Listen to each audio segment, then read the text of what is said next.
up, right?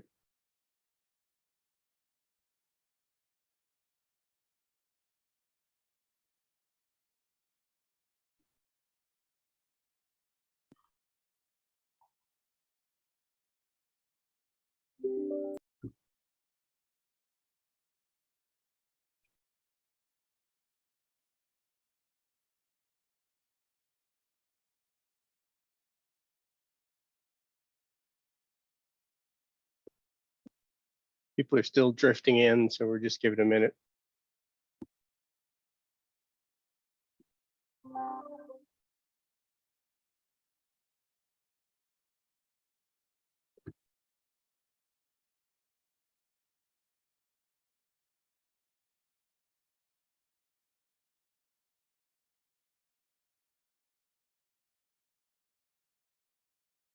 Does 501 count as being late anymore? I mean, it seems like we're very tolerant these days. So many meetings. Give folks a few more seconds here.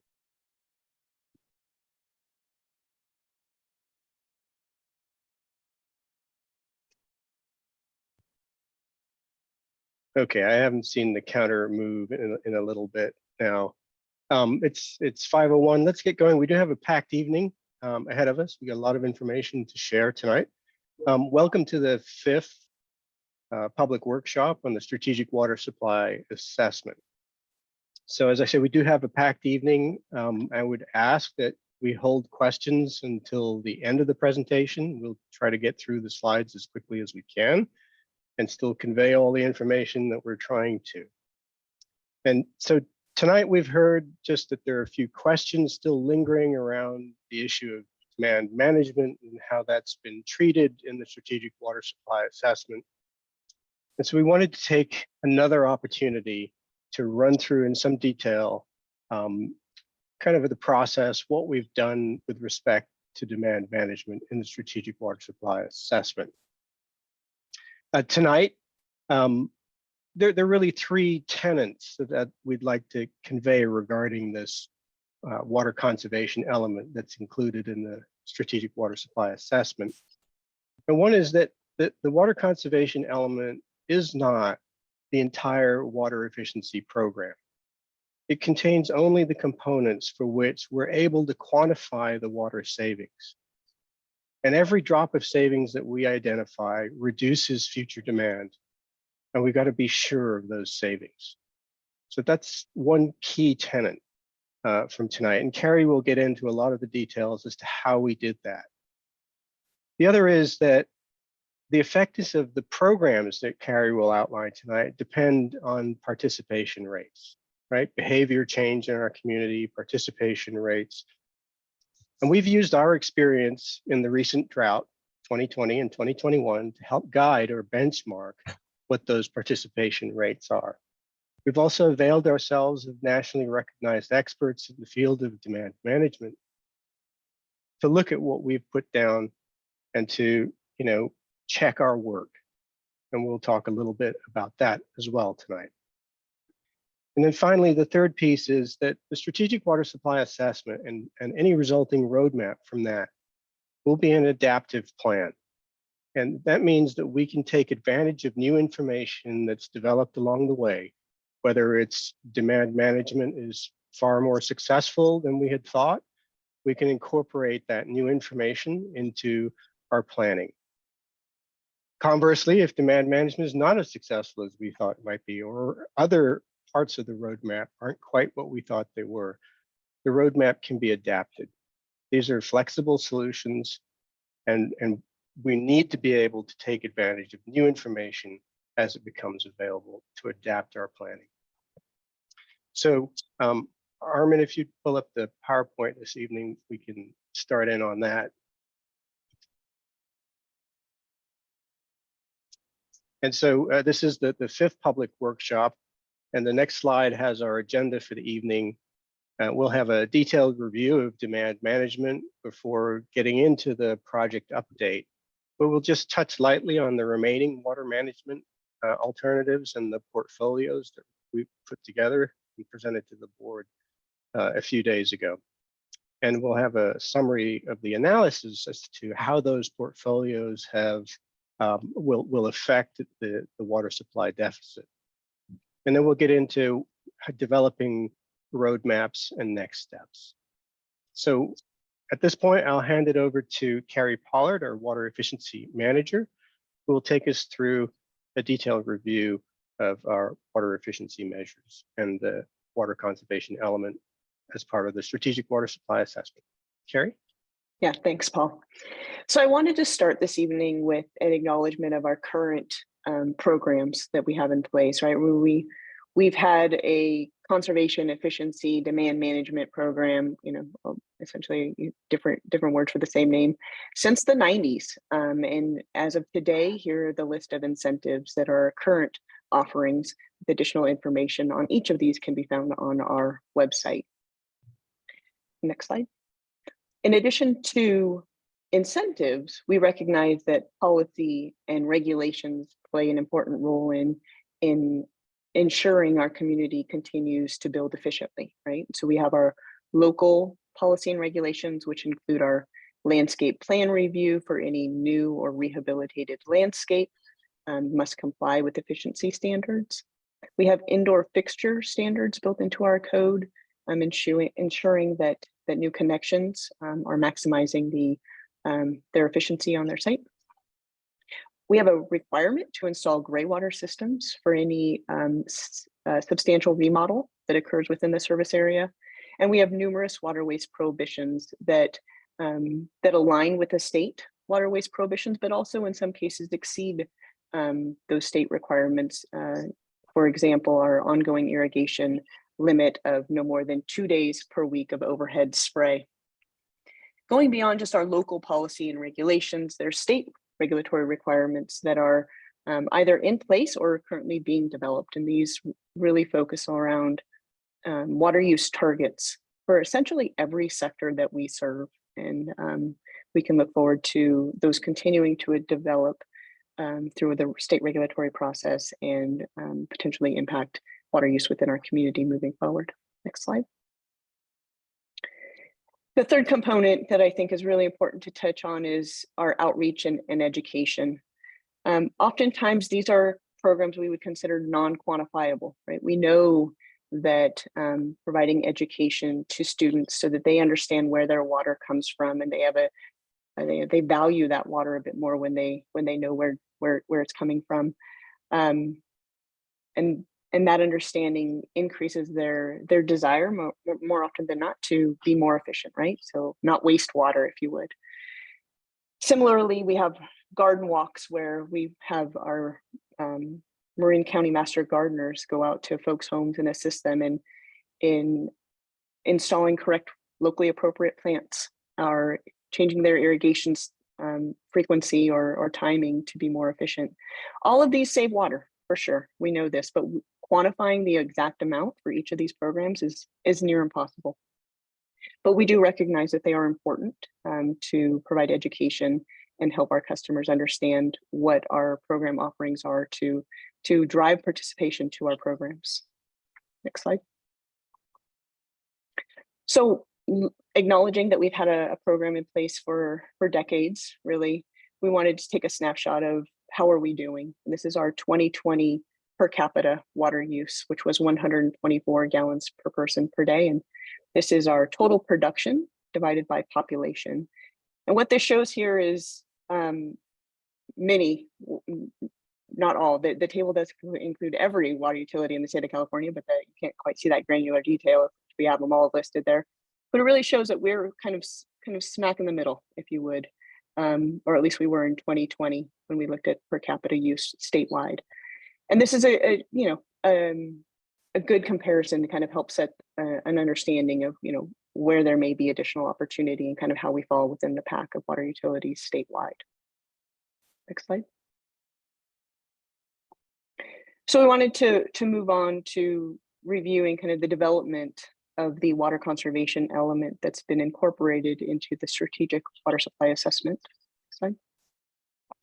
And as we developed this conservation element, we wanted to recognize, kind of build on what Paul spoke to in his intro, that our water efficiency program, the overarching program, the water conservation element is really one slice of that pie, one piece of that pie. And it was developed to be incentivized kind of widget-based, if you would, right? So hardware-based incentive programs that are voluntary for our customers.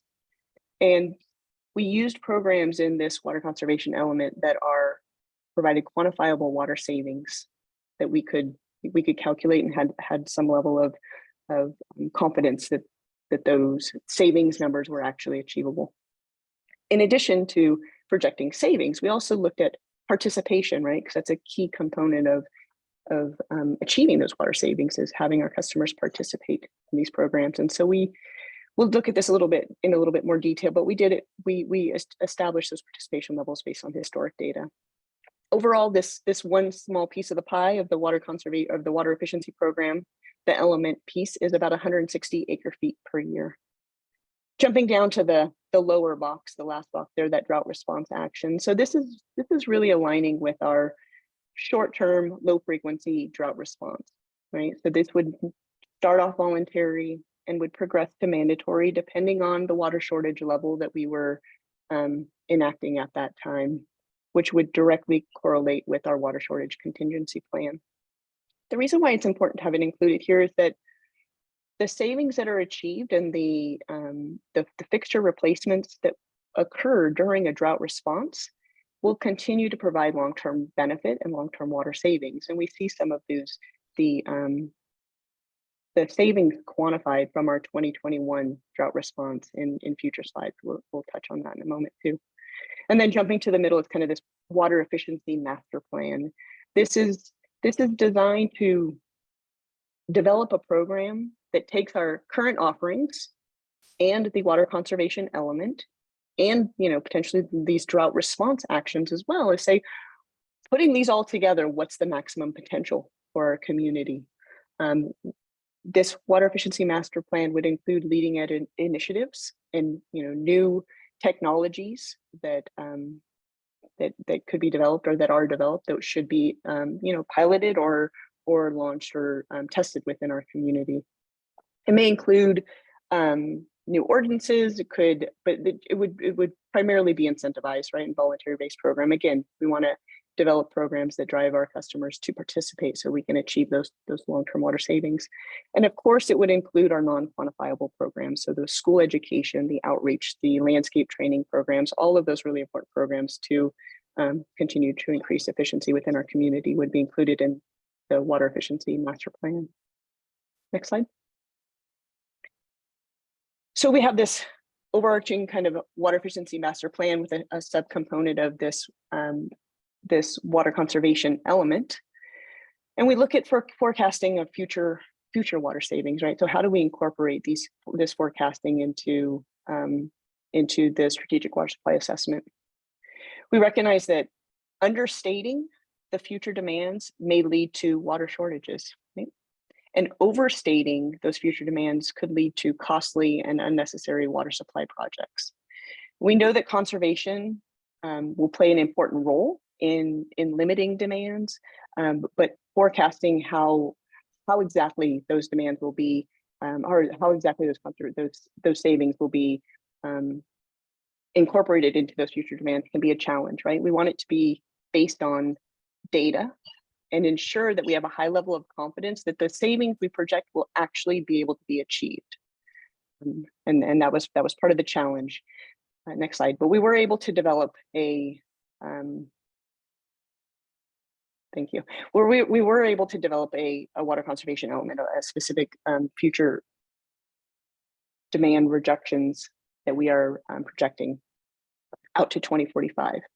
And to do this, we evaluated every sector within the service district and how they use water. We're kind of looking at where are the opportunities. And this was presented to the board on May 10th. So if anyone wants to kind of dig into like the details of kind of what this process was, go back and review the May 10th board meeting.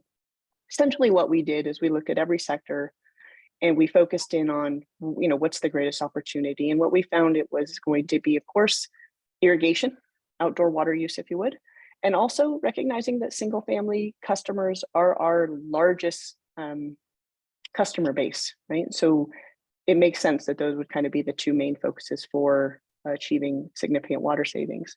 So after reviewing the kind of sector opportunities, we then were able to develop, the next slide, we then were able to develop what became the water conservation element.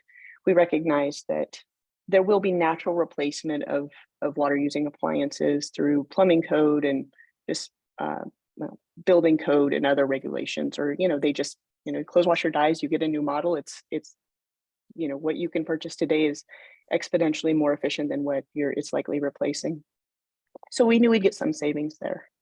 But then we also wanted to evaluate, okay, so what would our incentive programs look like so that we could, again, quantify those savings based on a level of participation that we felt confident in.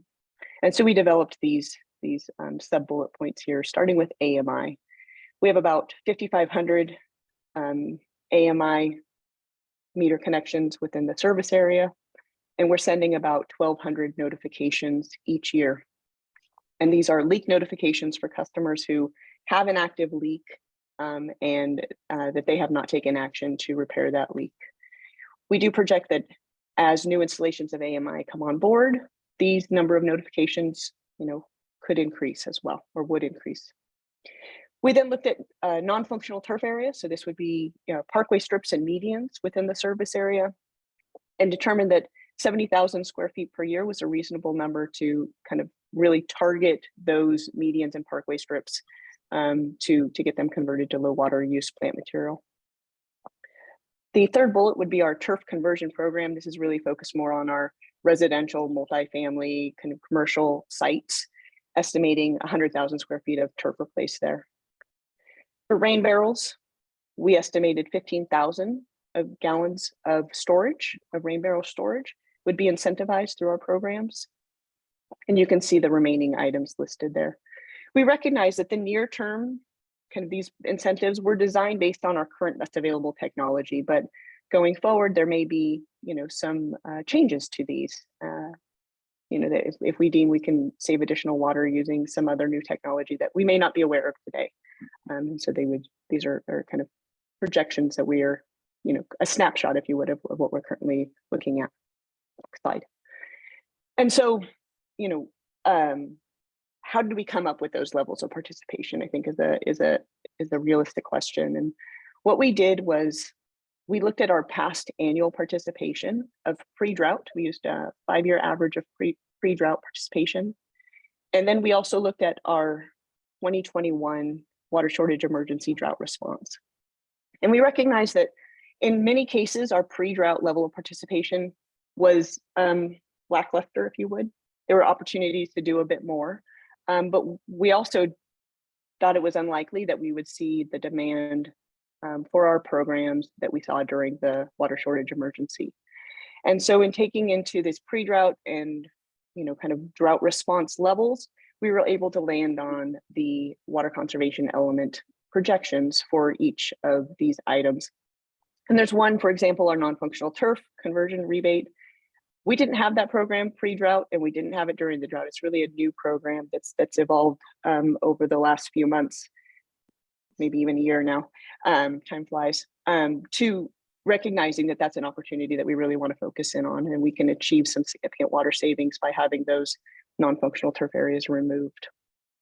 And so that's really how we wanted to use data based on past participation to establish goals going forward in the most realistic way that we could. Next slide. Another way to look at this would be to look at the in detail, right? Some of the kind of the entire package of the water conservation element program savings and unit costs and annual participation. So the bottom portion of this slide shows essentially the same information from the prior slide. It's our annual participation, our projected unit costs, and then the cumulative water savings.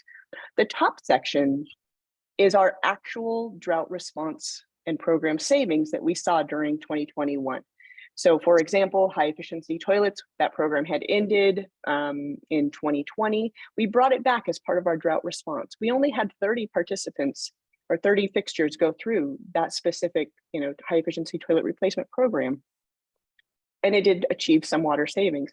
I think what's important to realize is that prior programs, we had replaced over 60,000 toilets within the service area. So it's not surprising that only 30 came through during the drought. It really kind of goes to show saturation levels, but we brought it back because we wanted to maximize the water savings based on the current conditions. And so again, the top section is our actual drought participation levels, drought response. And the bottom section is really what we're forecasting going forward. What's important, I think, to note is that unit cost of the 1792, we see it rounded to 1800 in all of the other strategic water supply assessment presentations that have been given. So really, here's the detail of kind of what we're looking at, what we're projecting as far as costs for implementation. As far as the cumulative water savings, looking out to 2045, it's estimated to be 22,500 acre feet. It's important to recognize these cumulative water savings, right? The way it works is, say someone replaces their lawn during the drought, we don't just count those savings for that 1 year. We count those savings for every year through the life of that fixture. And it's unlikely if someone replaces their lawn with low water use plants, they're ever going to put a lawn back in. And so we've captured those savings into the future. And we've done this with every one of these program activities based on their useful life, their savings life. And so here you have the cumulative savings. Next slide. Another way to look at this is, so again, that cumulative savings. So from now for the next 25 years, how much are we going to save? Another way to look at this would be a snapshot of just in the year 2045, what would be the impact of overall demands based on it if this water conservation element was implemented. And you can see here the breakdown by sector of the total savings, resulting in a 4,000 acre foot reduction in demands in the year 2045. And this equates to about 160 acre feet per year up through 2045. Next slide. When we developed these savings, we of course used district data to look at the demands and the impact to those demands, and then incorporating those savings. We recognize that, of course, we're not going to get all 4,000 acre feet savings at once, right? It's going to be kind of a slow progress over time, looking out, 5-year increments. This projected consumption does include the updated regional housing needs assessment population increase that has been assigned to our service area. And ultimately, the total gallons per person per day for the district in 2045 would be reduced to 106. Next slide. As we look at per capita water over time, this goes back to 1995. The blue line being our district gallons per person per day, and the purple line being deliveries to our residential customers, also per capita per day. You can see over time there's ups and downs, if you would, right? But overall, the trend of a decline. And in 2045, you can see the dark blue line there would show where we would land at 106. And with our residential per capita water use in 2045 would be projected down to 73. Next slide. Another way to look at this is as a comparison to 2020. You may recall I showed you the graph of our 124 gallons per person per day in 2020 in comparison to the rest of the state. There was an associated 87 gallons per person per day just for our residential customers. But when we project out to 2045, it results in a 15% reduction in per capita demand. It's worth noting that all of these projections would include that we would meet the state water use objectives, which is a residential indoor target of 42 GPCD. So that 73 gallons per person per day for just our residential customers is an average throughout the year. And there's an assumption that 42 gallons per person per day would just be the indoor portion for the state regulations. Next slide. So in summary, the water conservation element has a projected water use in 2045 That is a 15% reduction in those demands. You can see the associated GPCD. There's a cumulative water savings of over 22,000 acre feet. And then the total cost of funding this water conservation element is just about $1,800 per acre foot. It results in about $1.7 million per year for incentives and associated project management. It does not include, that cost of 1.7 does not include our additional like outreach and education programs. Next slide, thanks, Norman. So as Paul mentioned, we did have a peer review. The first one was done on August 2nd. Peter Mayer of Water DM was asked to come in and review kind of the work that staff had done to evaluate the potential water savings and to see if there was anything that we missed, right? Was there another program that we should be considering? Is there another opportunity that we had overlooked that should be included? Mr. Mayer determined that the water conservation element was substantive and achievable. He felt that it addressed the key future savings, really focusing on leak and outdoor water use. He felt that the budget as developed was substantial and that it did compare favorably compared to other water utilities. And he recognized that we may need to change some of those programs or have some adaptations to what those specific programs are to achieve that per capita use of 106 in 2045, depending on new technologies, right? We recognize that very well may be the case. When asked if there was anything that we missed, he did recognize that additional savings could be achieved through new local regulations, and this would be kind of our demand-driven regulatory program. He also called out that there would be an potential impact to the community around what our landscapes look like in the community, and then how this increased demand would impact the non-residential sector as well. And so when we asked, Peter Mayer also included in his presentation, you can go on to the next slide.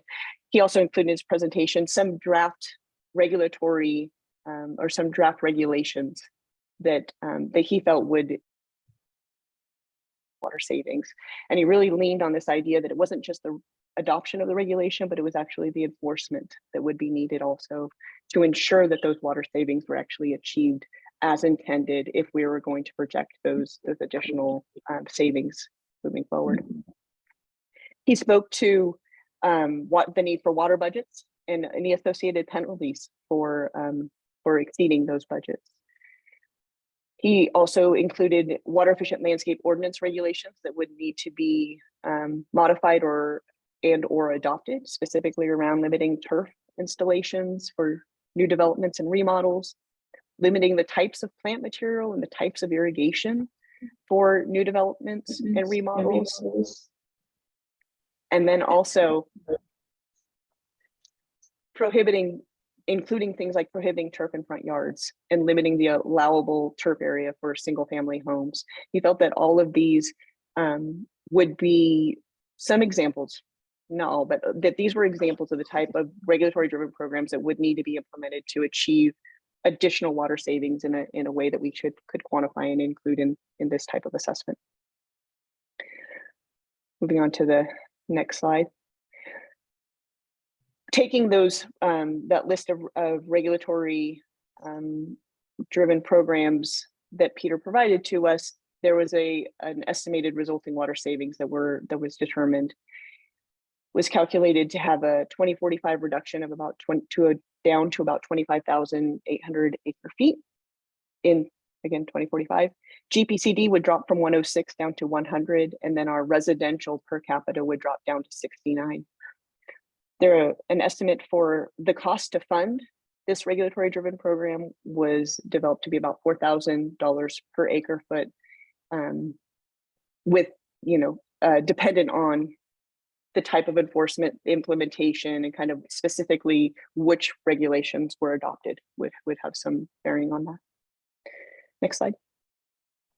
Following that, the evaluation from Peter Mayer, that peer review, we also brought on Madaus Water Management to do a secondary peer review, and this occurred on November 15th. Madaus Water Management are another nationally recognized expert in the industry in reviewing demand management. We've done work with them over the years, and I'll speak to that in a moment. So when Madaus Water Management took a look at our water conservation element, they determined that the savings and participation levels were reasonable, especially in the context of an ongoing water supply planning effort.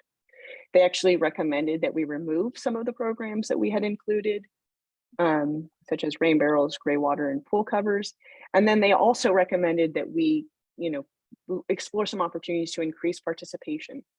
So with these two changes, their analysis came back to the same 4,000 acre foot demand reductions in 2045. So it essentially became a push, right? There was slightly different location of where those savings would occur, but the overall savings were on par. They also recognized there were additional opportunities that we should consider, specifically around system water loss reduction. And we have actually extracted out that system water loss reduction as an opportunity that we are continuing to pursue, kind of in alignment with the water efficiency master plan, separate but along the same track. They also recognize the implementation of district-wide AMI would provide additional benefit and value in potential water and future water savings for us to consider. And then similar to what Peter Mayer discussed, is they called out regulations and policies as another opportunity to drive demands beyond the water conservation element as developed. Next slide.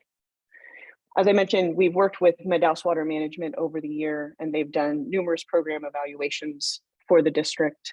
And you can kind of see over time, even with their analysis starting back in 2007 and projecting forward GPCD, basically every 5 years or so, we've had them do an evaluation that, we're projecting demands continue to be ratcheting down through various programs. And you can see the water conservation element, which is the dashed yellow line there, showing that we're continuing to drive efficiency within the community through the development of this strategic water supply assessment, specifically this water conservation element. And we feel that it does align with our overall intent and goal. And we recognize that we hope we can do more, and we will pursue doing more beyond the element as part of our water efficiency master plan. Next slide.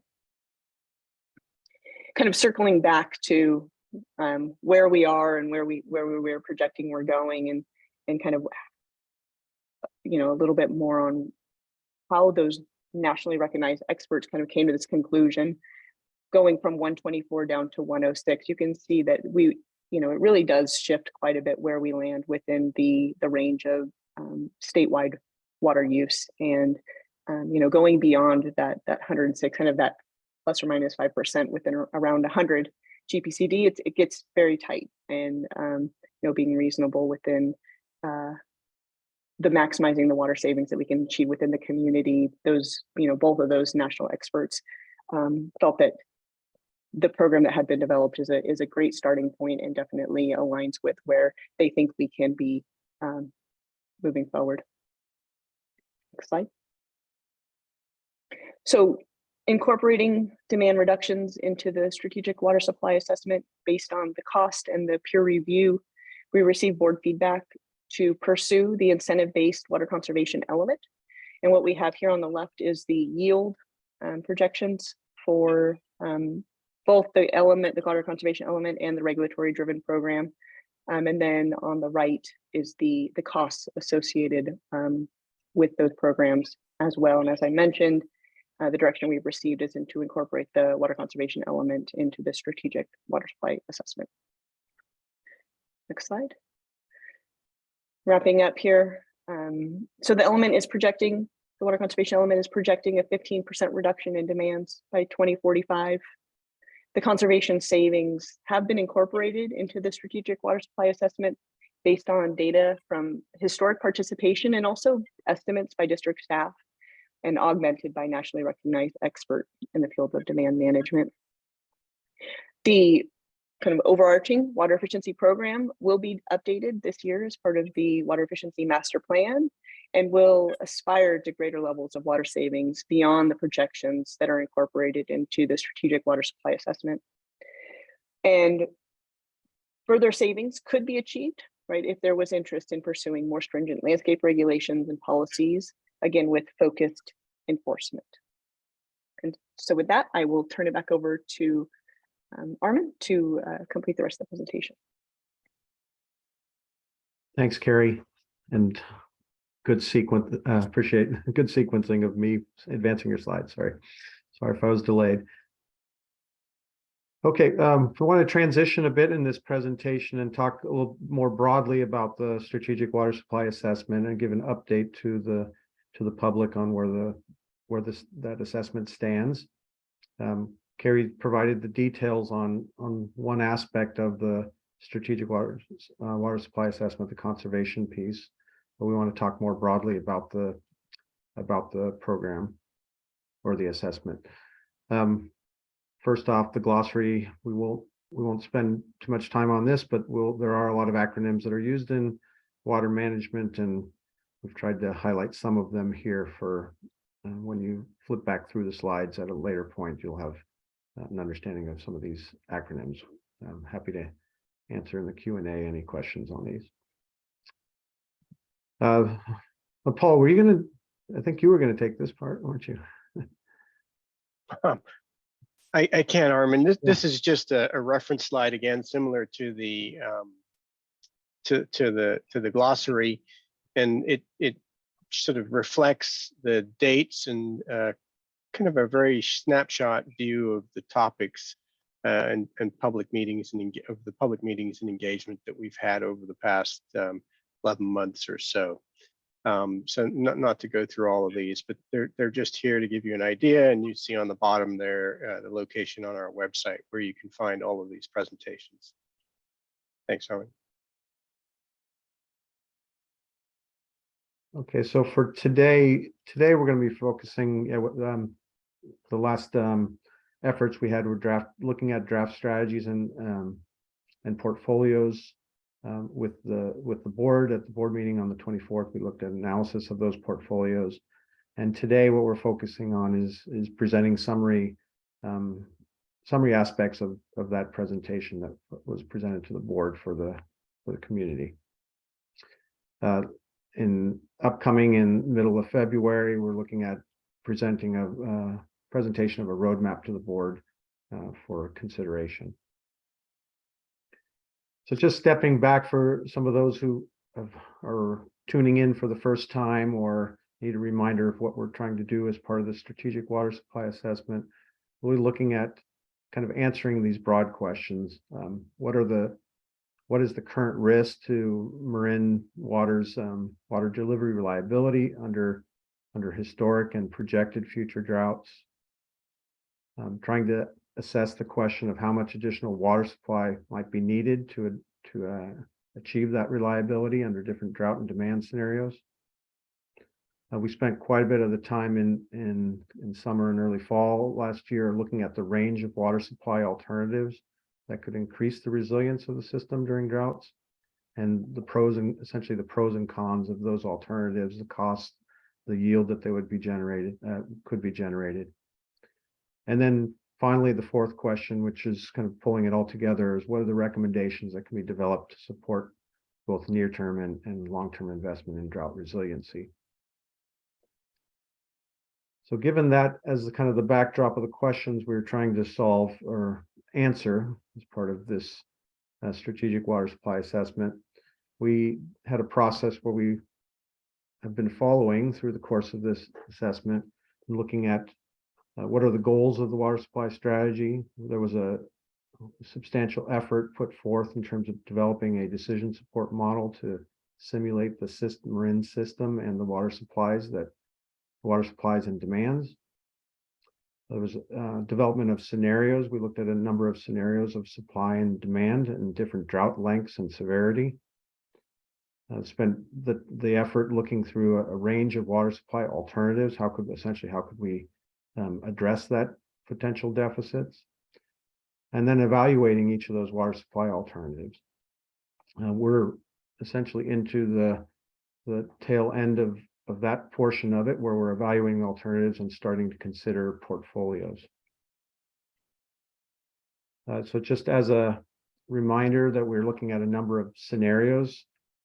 These scenarios are not predictions. There are projections of plausible future conditions, and they're designed to capture the uncertainty that is not within the management control of marin water. So things like like hydroclimatic conditions. So what is the future climate and drought aspects? To that end, we've looked at both historical hydroclimate, we've looked at future climate projections using global climate models. We've done a survey of paleoclimate reconstructions, and we've developed synthetic droughts to help stress test the system. On the demand side, following what Carrie had just presented, we've looked at recent trends.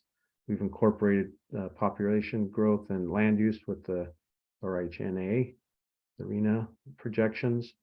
We've included passive levels of increasing water use efficiency in addition to the water conservation element that Carrie just presented. We've characterized 4 scenarios that are attempting to look out into the future and create plausible conditions. So we like to use this cone of uncertainty to kind of illustrate the idea that we really only know where we are today, and we have projections and ideas of how that future might play out, but that future is not a single future, that we want to look at various scenarios that can explore these different plausible future states.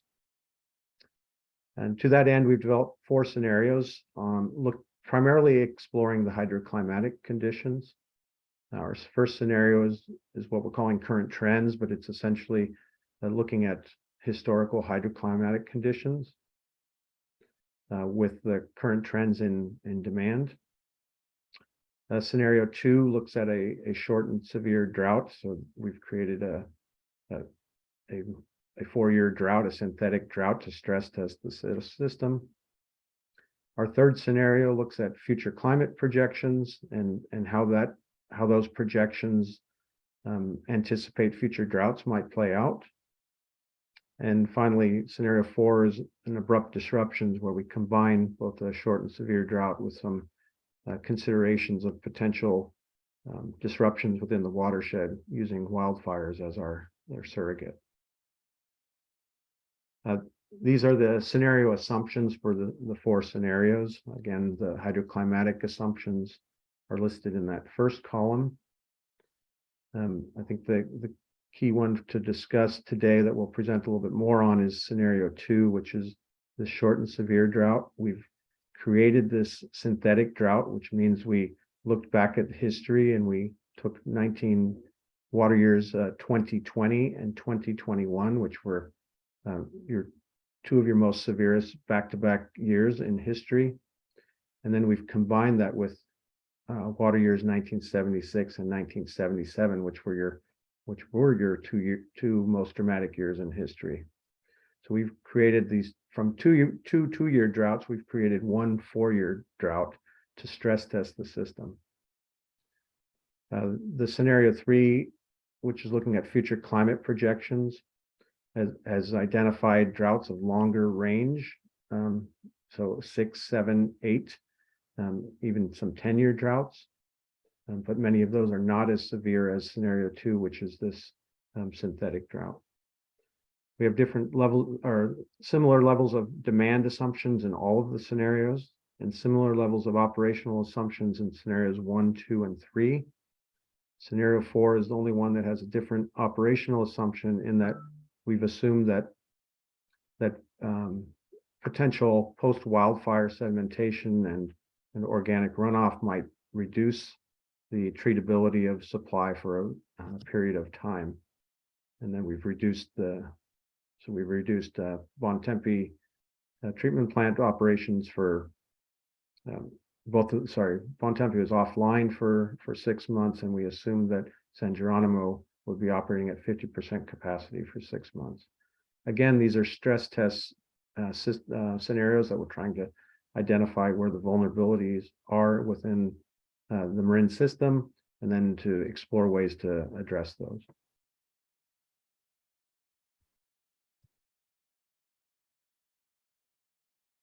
Okay, I'll take a little time just to explain this graphic, again, focusing on that scenario 2, which had a drought of 4 years in duration. We run all of these analyses in a stochastic fashion, which essentially is saying we just run multiple possible futures through this particular simulation. So what is shown in the gray areas here are the potential range of storage conditions if we, in total marine storage. So marine, there's roughly 80,000 acre-feet of total marine storage. We've identified an operational range of about 30,000 acre-feet of storage, at which point we'd be considering that the system is now in a deficit condition, or conditions that we don't want to go into. We want to protect storage above 30,000. The black line is important in that it represents kind of the median. So if I think we have 100 and Marcelo will correct me, I think we have about 110 individual years that represent all of the gray shading. The statistics are the lowest point is the bottom. Roughly 95% of the traces are higher than this light grading, so they're at higher storage levels. And the black line represents the median condition. So the middle condition of those 110, let's say, half of them fell above that line, half below the line. So we can see on average, or in under median conditions, the storage is projected to be quite healthy, above, well above 30,000 acre-feet. But you can see by the green line, which is one particular trace that has that 4-year drought occurring in the latter part of our simulation period, and that's really the stress test case that we're trying to explore ways to resolve the deficits associated with that one. When we look at the amount of projected storage that falls below 30,000 acre-feet and the amount of shortage that occurs in that period, when we look at the amount of that deficit, it's roughly 7,500 to 8,500 acre-feet per year of deficit. So if you had an additional 8,500 acre-feet per year, you'd likely resolve this storage condition. So we're using that. I wanted to spend some time on this one because we'll present some additional plots using essentially that green line as our basis for evaluation. Briefly, we've presented at multiple board and public meetings on the water management alternatives. So just as a summary here, water management alternatives have been considered in 6 main categories. The water conservation piece that Carrie's gone into detail in today. We've looked at Sonoma Marin partnerships, essentially how to advance and be more strategic in accessing Russian River supply through Sonoma water connections. Local surface storage, looking at enhancing the storage, operating it differently, or adjusting the way spillway gates could be implemented. Water purchases with conveyance through interties. So these would be purchases of water from parties within the Sacramento or San Joaquin Valley, and transfer of that water through Contra Costa or East Bay Mud or North Bay Aqueduct systems into Marin. We've looked at desalination, both bay desal as well as brackish water desal, and water reuse, looking at recycled water, kind of the purple pipe operations, indirect potable reuse, and potable reuse. So after going through all of those, we've been moving towards looking at strategies and portfolios. So starting off with the basic understanding that there's not a single project is likely to resolve all of the the deficit that we're projecting under various droughts. And so we look at strategies of like a particular way or a plan of action or policy to achieve those goals. And then we've been exploring portfolios. How do we combine various water management actions into to desire to implement a particular strategy? We want to explore, are some of the alternatives synergistic? What elements are common across them? Which ones are we're finding are most beneficial? And also, can one set of alternatives amplify the benefit of other alternatives? That's a big part of what we've been trying to explore. And then we've been developing select strategies for testing performance. And that's what we want to present in the next portion here. Just as a reminder, these portfolios that we're about to present are not designed to be the final roadmaps, but they're meant to inform the roadmap. So we explored 4 different portfolios as part of this effort. We have portfolio A, which is maximizing what we're calling maximizing existing infrastructure. It emphasizes those alternatives that maximized existing and local regional supplies. So enhancing the use of marin water within marin watersheds, increasing the use of Russian River water. So it expanded those Sonoma Marin partnerships. It also looked at local storage optimization, increasing storage and improved operation and interconnections. Portfolio B, we're calling new local supply. It emphasized alternatives which add new local or drought resilient supplies, primarily looking at desalination and reuse supplies. Portfolio C was to really look at diversifying imports. Can you bring water from different watersheds to expand and diversify the portfolio? In this case, we explored water purchases from the Bay interties, primarily on the East Bay Mud and Contra Costa connections. And then we added one portfolio, mostly just as a reference for the other 3 scenarios, which was emphasizing low cost options. So we explored what would a portfolio look like if we just included those options that had cost of less than $2,500 an acre foot. Greater conservation was in there, as Carrie noted earlier, maximizing Sonoma water purchase with existing infrastructure, regional groundwater banks, local storage augmentation, and brackish desalination ended up being part of that portfolio. For each one of those portfolios, we've identified specific water management alternative elements to be included. And we've identified whether they could be included in a 0 to 3 year time horizon, a 4 to 7 year time horizon, or longer 8+ year time horizon. So we've laid out charts like this one here, where you can see in this portfolio, we've included the water shortage contingency plan operations. That's included in a common across all of them. We've included the water conservation program that Carrie just presented on. We're looking at maximizing the use of Sonoma water with existing facilities and resolving bottlenecks in the transmission system to get water into Marin. We've also looked at some dedicated conveyance options of moving Sonoma water directly into Marin reservoirs, either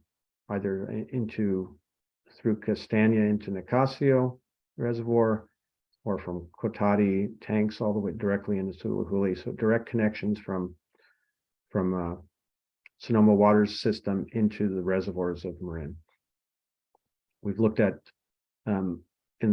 potential enlargements at either Suluhuli, Nicasio, or Kent reservoirs. You can see where it's identified as or on this chart.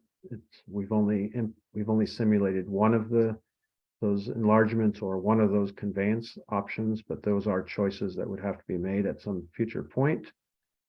And then we've also included smaller connections within the Marin system of connecting Phoenix Lake and Bontempi Lake, and then adding continuous electrical power to Sulahuli for operations. So when we look at that full portfolio, and again, we look at the same storage plots that we were looking at before. So the black line represents that storage plot that was shown on the previous or preceding slide, and the purple line, or the upper line in this chart, shows the implementation of that portfolio and how it increases storage over time. So the first thing you would notice is we've added about 20,000 acre-feet of additional storage to Marin system. So storage is higher. It's no longer around 80,000. It's close to 100,000 acre-feet. We've also implemented measures that reduce the drawdown during droughts.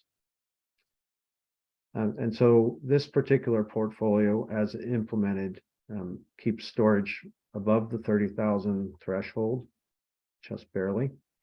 And it reduces the shortages.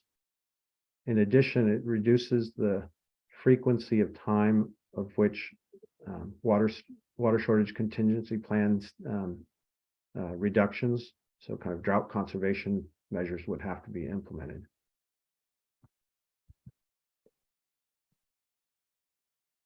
So we've been working on developing roadmaps as illustrations for how different pathways could be developed. And so one way to look at that particular portfolio would be to look at, there were various choices along that pathway. And if we look at where we are to the left, current situation, and as we move through time, the water shortage contingency plan and potential temporary urgency change permit actions would be implemented, common in all portfolios. But in the near term, you could maximize use of Sonoma water. Sulahuli could be electrified, so power is there continuously. The water conservation program would be implemented, and the Phoenix Bontempi connection would be implemented. After that point, there's a branch in this pathway which would potentially lead the decision process into resolving either bottlenecks on the conveyance infrastructure that brings water into Marin. It could be direct pipelines from Stafford to Nicasio, or it could be direct pipelines from Cotati to Nicasio, to direct dedicated conveyance. And with each of those, there are choices that would have to be made. And at the final end of these roadmaps, we've included the storage enlargement on all of them. So each of them included 20,000 acre-feet of additional storage. On the right, the chart on the right is meant to be illustrative of the choices that you make. So if you just implemented the green, what we'd call kind of the early actions, there's your yield of a little over 5,000 and a cost of about $1,600 per acre foot. If you followed the green plus the red route, so resolving the bottlenecks and then building storage, there's an additional yield that is derived from that set of actions, and additional cost as well as you build through that.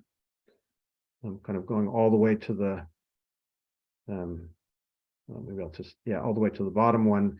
Just there are choices that could be made where you're crossing over. You can implement these early actions in green. You could be resolving the bottlenecks, the conveyance bottlenecks in the red, and then you could be crossing over and now trying to implement dedicated conveyance to storage. That has a higher amount of yield associated with it, and also a higher amount of cost. The next portfolio is Portfolio B, looking at new local water supply. In this one, we focus primarily, again, it has water conservation program as part of it. It's focused on desal. In this particular case, we've looked at either a standalone or 5 or a 10 MGD desalination. It could include Petaluma brackish groundwater. It includes the recycled water expansion at Peacock Gap and San Quentin, and it has a potential to include the treated water augmentation for potable reuse.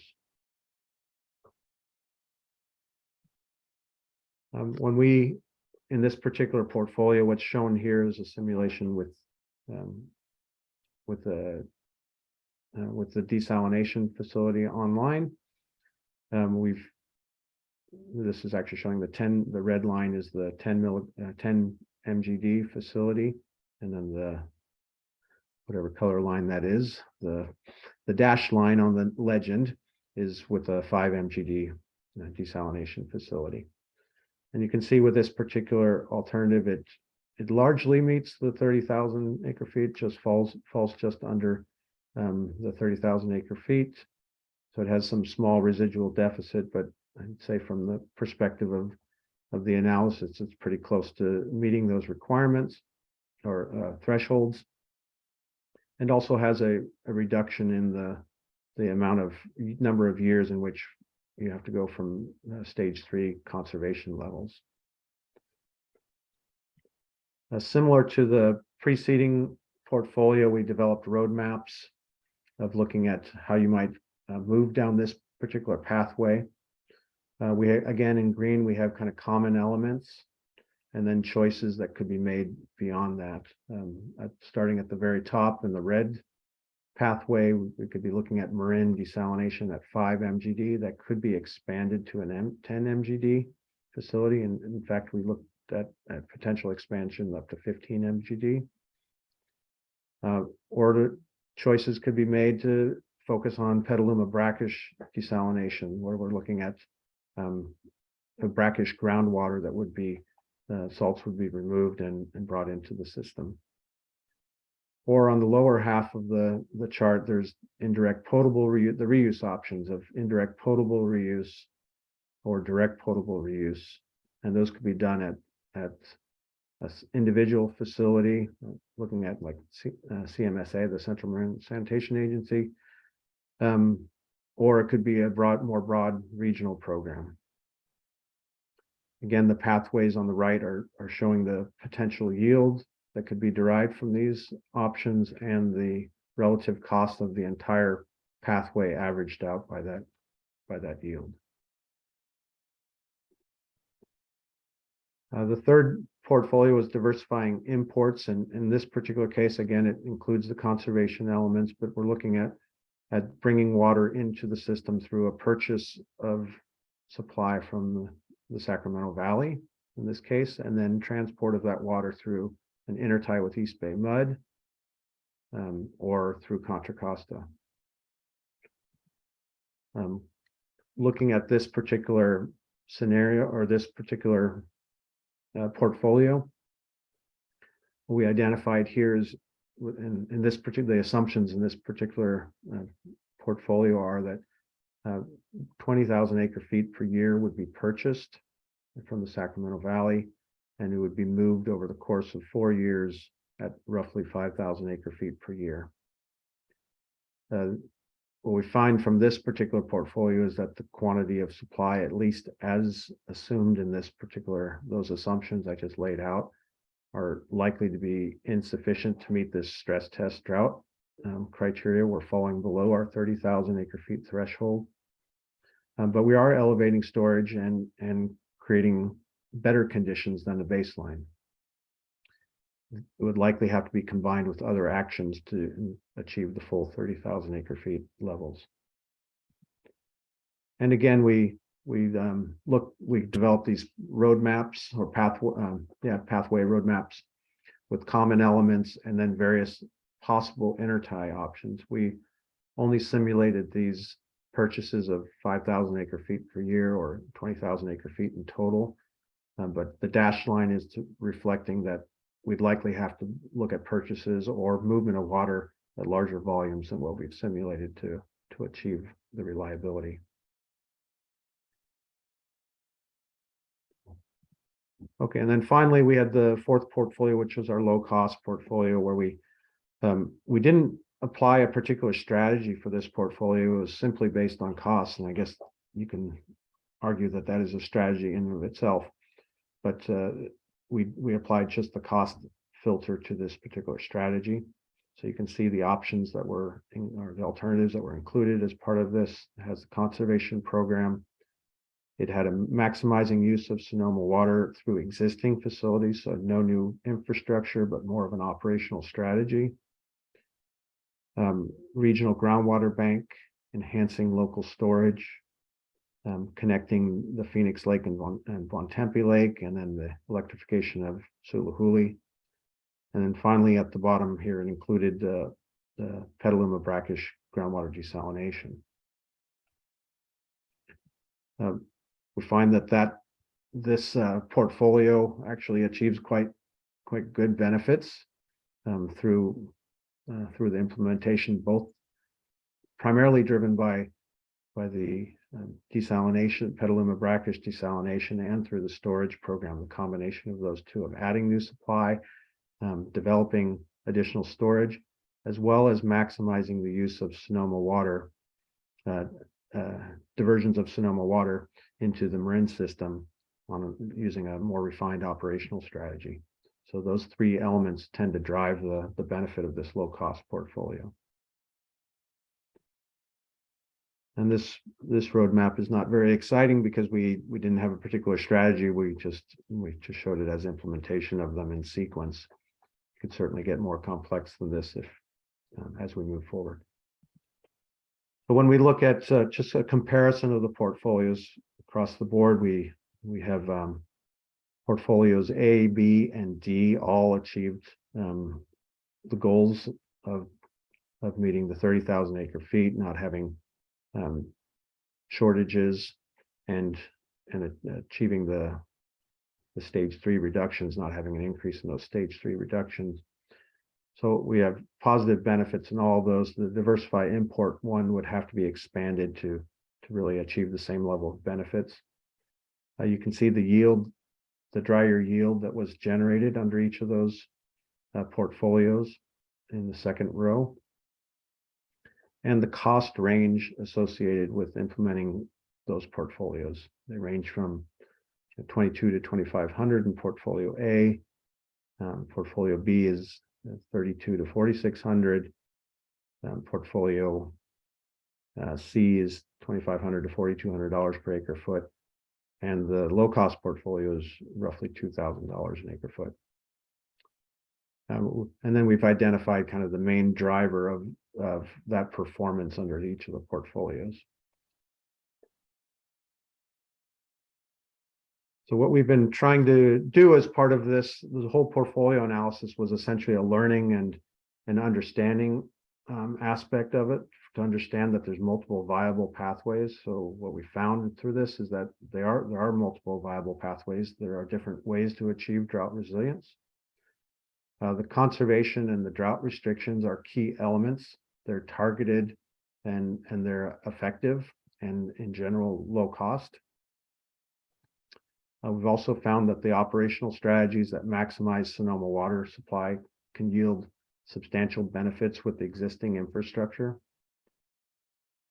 The new storage, enlarging storage, either through either methods, provides substantial benefits, both in terms of capturing additional water within the Marin watershed, but creating space for taking advantage of additional runoff on the Russian River watershed and being able to store that water for drought.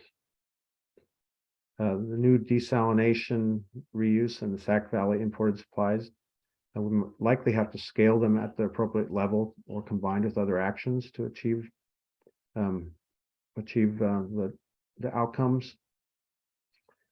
And then the low cost portfolio, I think, is quite a valuable reference for looking at drought resiliency and what types of actions could be implemented at relatively lower costs. So the goal of looking at these portfolios was really to integrate, or to take the promising elements from the portfolios and start to integrate them into potential roadmaps, linking kind of early, what we're calling low regret actions that we know will generate positive benefits. And then with linking those with longer term infrastructure investments. So one example integrated roadmap is shown here on this slide. What we've kind of put them within 5 different areas shown in gray on the left. So we focused on in-district improvements, Sonoma Marin partnerships, local storage enlargement, new supply development, and increasing conservation. And the ones that are shown in green here are really what we would call our early low regret actions. So the water conservation program at the bottom that Carrie discussed. Electrifying Suluhuli allows for more efficient and optimized operations of that facility and Nicasio. The Phoenix Bontempi connection allows a similar optimized operation between those 2 facilities. And this operational strategy for maximizing Sonoma water. We believe all of those are generally low regret actions, not substantial infrastructure investments, but substantial benefits in the near term. Those elements are likely to produce above 3,500 acre feet of new supply by 2025 if they were implemented immediately.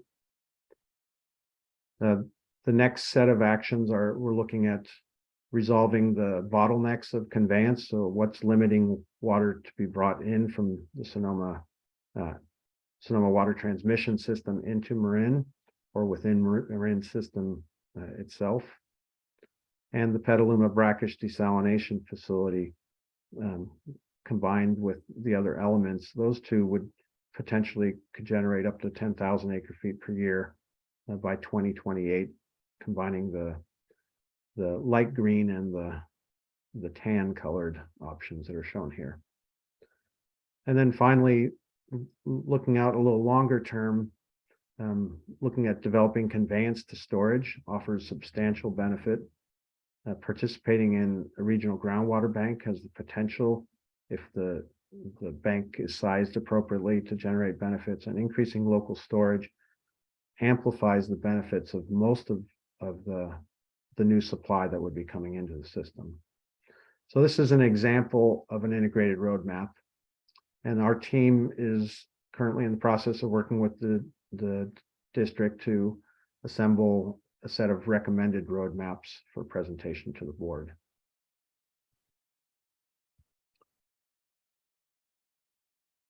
Do you want to wrap up here, Paul? Yes, so this is just a public engagement page where you can find a lot of information. In fact, all of the presentations on our website linked here, different ways for us to receive information on all of the district's activities through Marin Water e-News, and there's a sign-up process link on the slide here. And then similarly regarding board meetings, if you would like to get notifications for board meetings, there's a sign-up process there. I think this concludes the presentation. I see we've got some next steps. So our next steps were some more evaluation, developing roadmap, and then coming to the board and presenting recommended roadmap, and maybe looking at a couple different roadmaps as well, and looking at and then the final report.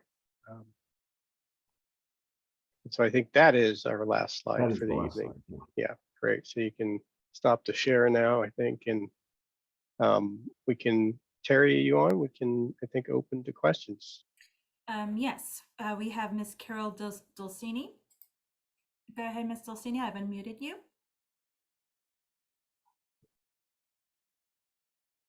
And after Miss Carol Dulcini, we have Phil Sauter. Carol, you're still on mute. I think you may need to unmute yourself. We can get back to Carol. Mr. Phil Sauter, please.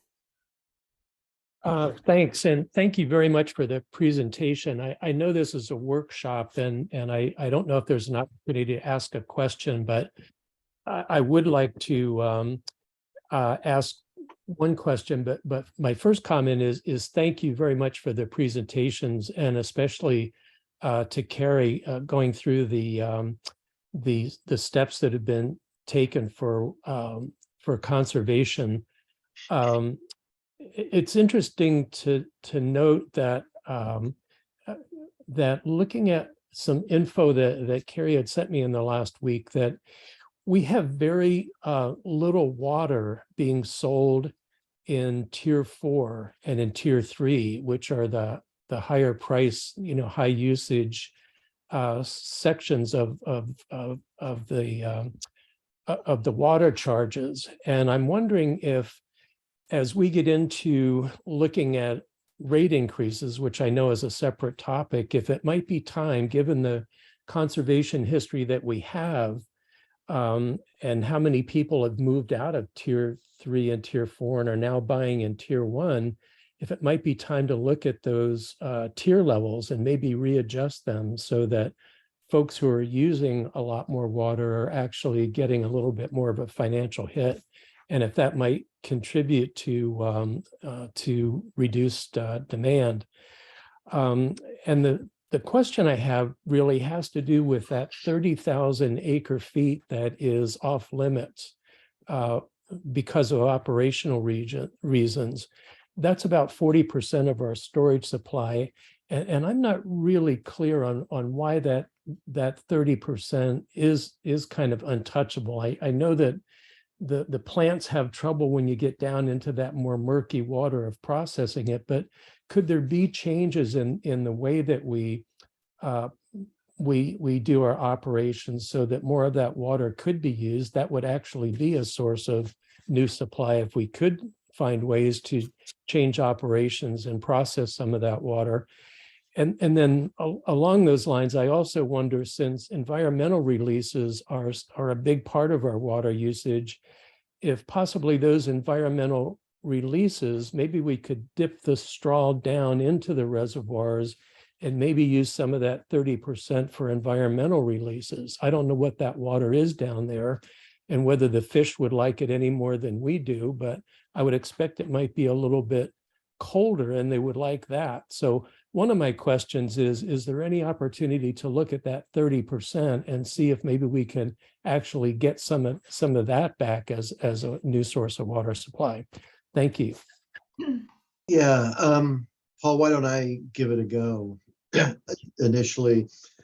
Phil, your comment on kind of the tiers is an interesting one and a good one, and we've been thinking similarly.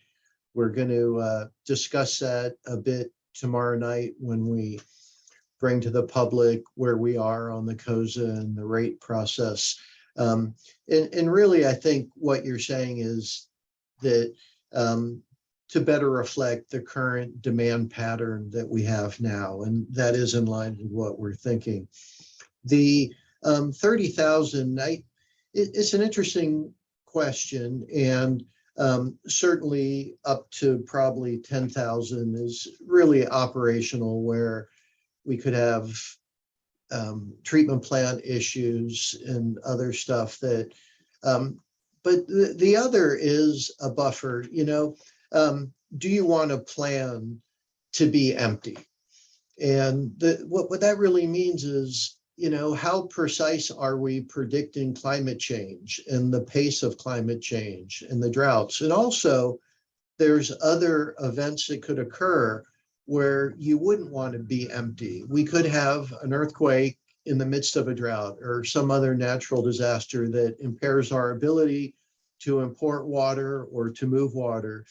So it's not a huge amount of water, but to have 6 months or so of supply, 6 months plus, does seem to be a prudent, thoughtful planning number versus, we're projecting that in this event will be dry. That is kind of vulnerable, I'd say. Paul, did you have anything else to add to that? Yeah, no, Ben, I think you hit it well. That's right. Thanks. Thank you. Ms. Carol Dulcini, are you available now? I am. Thank you.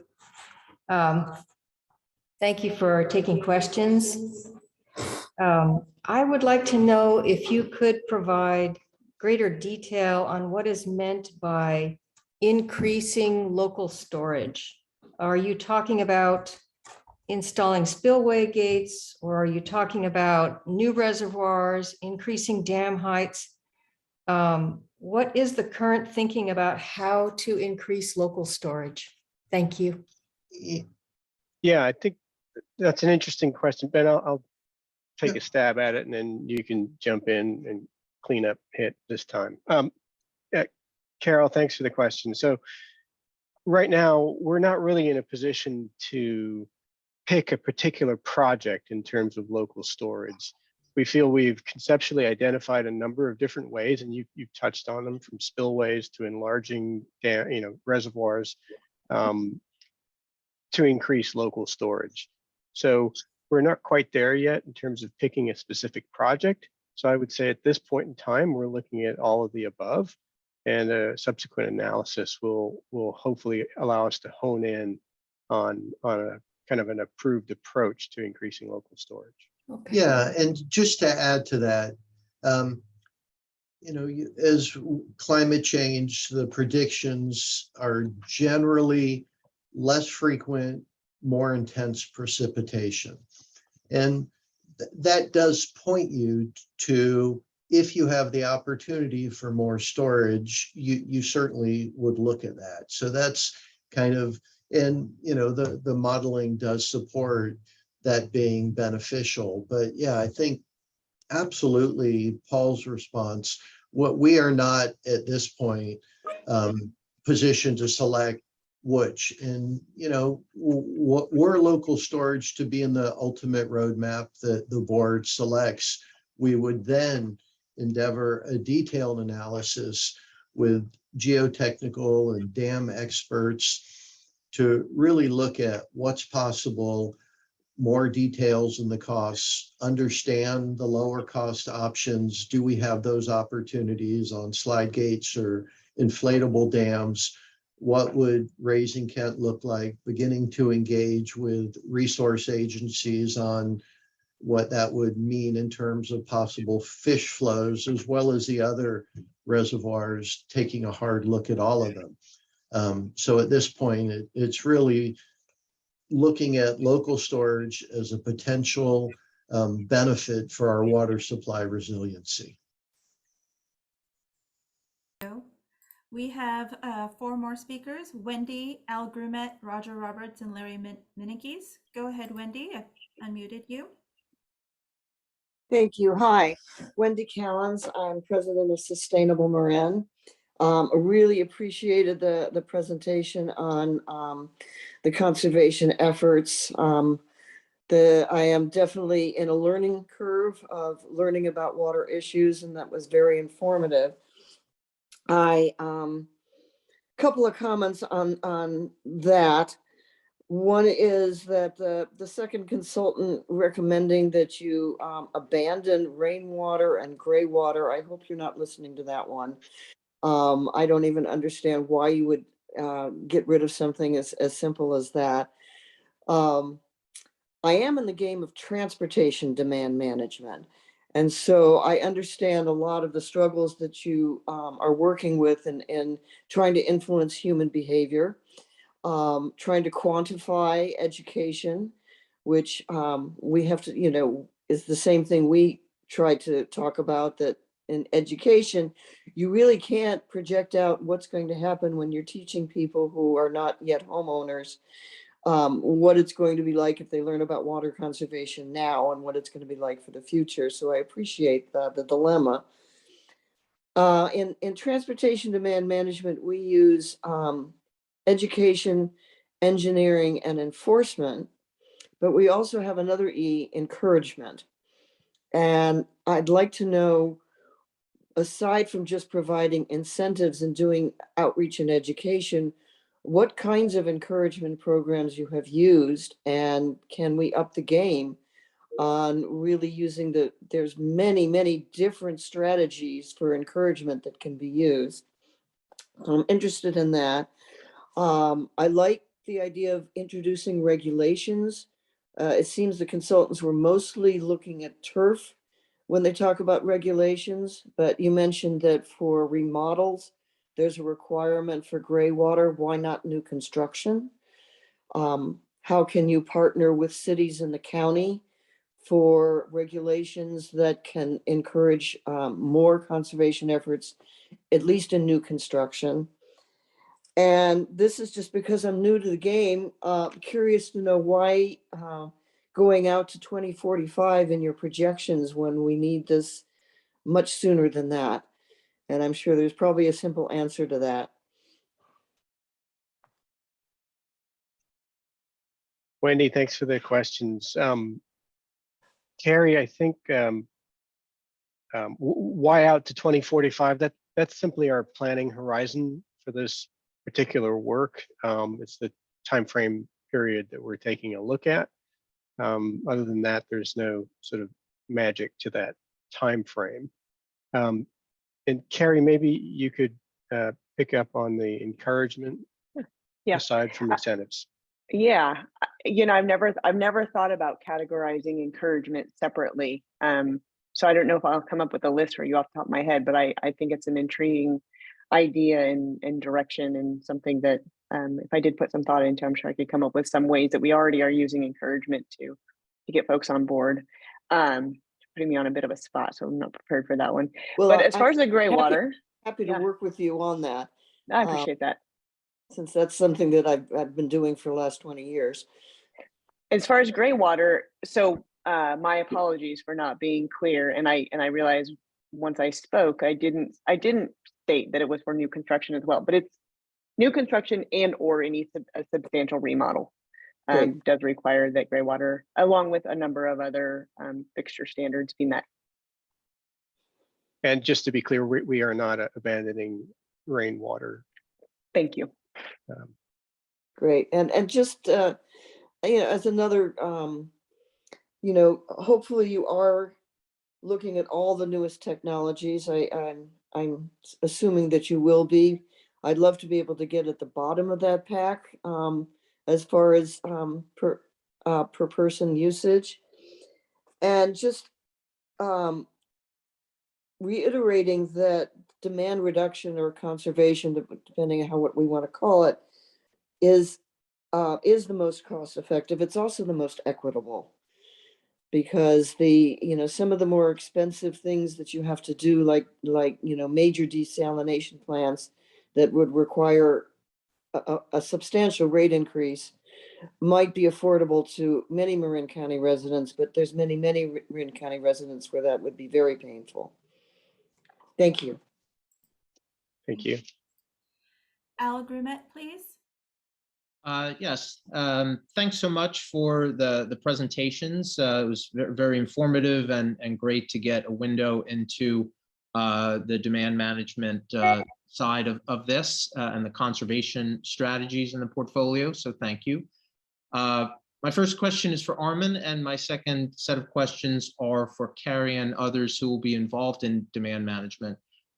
First, Armin, the question I have for you is, if I'm someone who cares passionately about the environmental impacts of the portfolios, and in particular about the ability to quantify them, will tools and data be available so that as different component strategies are rolled up into portfolios, it doesn't become kind of an opaque thing to evaluate the environmental impact and the cost implications from an environmental perspective of going down different pathways that you've outlined.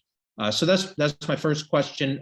My second question on the demand management side is to ask for you to consider several things that to complement the strategies that you've been looking at. I think first I'd echo what Phil Sauter talked about in terms of revisiting the tiers. Another point I'd like you to think about is, in Australia, they developed some programs in some of the jurisdictions there targeting the highest 10% of residential users through a program that involved a detailed water use survey and some follow-up with personalized plans on how to save water.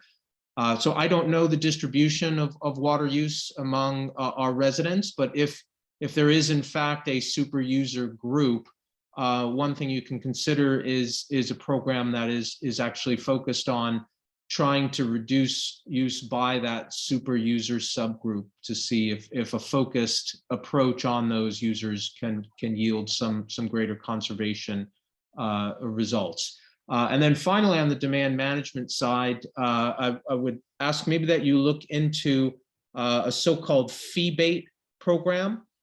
So the idea here would be raising rates across the board, but the incremental revenue raised from the rates would be rebated back to users on a pro rata basis. The effect that this would have is that high water users would wind up being net payers, whereas low water users would be rewarded for conservation.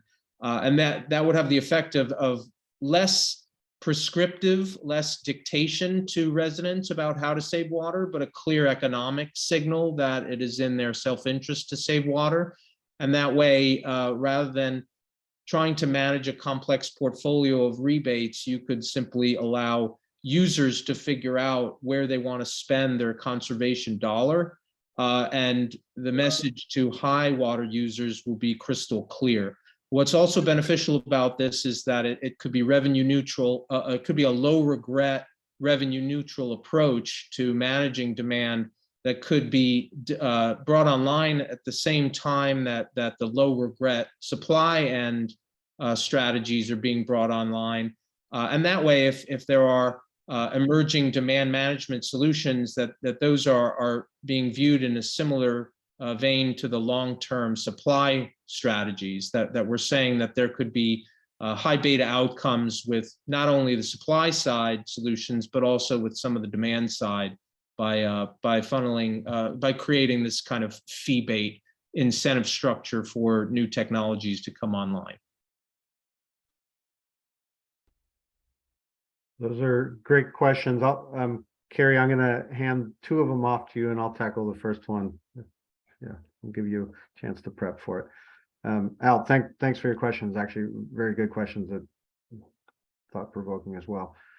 I wanted to address the first one about the environmental impacts of the alternative. So previously, we had identified for each one of the alternatives independently, we've applied over a dozen criteria associated with each of those. So we've looked at cost, yield, but we've also looked at environmental impacts, energy use associated with it, the permitting complexity associated with legal implications. So we have that for each one of the alternatives. And as we move forward into moving forward with roadmaps, we'll be presenting kind of aggregate arrangements of those environmental impacts associated with various roadmaps. So that will be part of it and will weigh in. We hope it weighs into the decision making as well. And then I think the super user and the fee bait ones I'll have carried. The super user I can certainly address. We do have not necessarily part of our strategic water supply assessment, water conservation element, but just part of our ongoing outreach for our programs is targeting our top 300 actually users. Currently is our main focus, and so that it's definitely part of our strategies, which isn't counted separate than our incentive program offerings that were covered this evening. And then the free bait, it's kind of an interesting idea, and I think it would be something that we'd want to talk to others about and the impacts of rates and such. I'm not familiar with the water utility who's done it, so I made a note, and I'll do some research and see what we can find and see if there's an opportunity there. So I appreciate the comments.